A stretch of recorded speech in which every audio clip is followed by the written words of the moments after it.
What's up, guys? So today I'm gonna be teaching you a little hack with a Ford.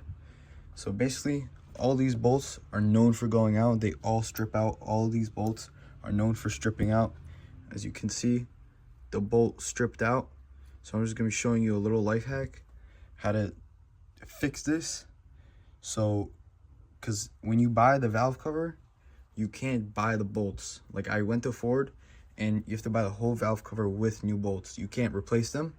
But I found bolts that do fit and fit very well, like the OEM.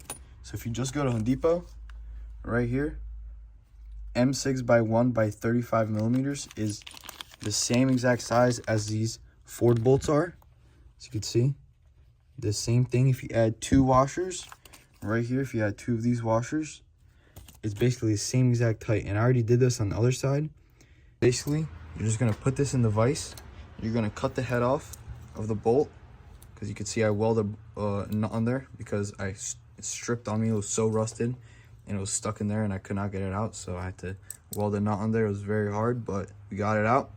So now you're gonna cut the top of this bolt off.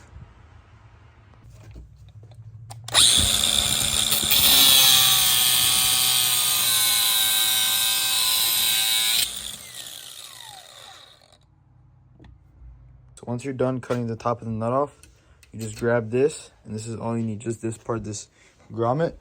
And you're gonna grab your new bolt right here and put 2 washers on it, and then put this through the top like this, and you basically have a brand new bolt with the same size 8, and it's brand new, and you won't have a problem stripping or anything.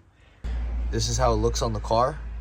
You can see I got lucky and all these bolts came out, but that one did not, and that's how it looks like on the car, just like that. You can see it looks all good.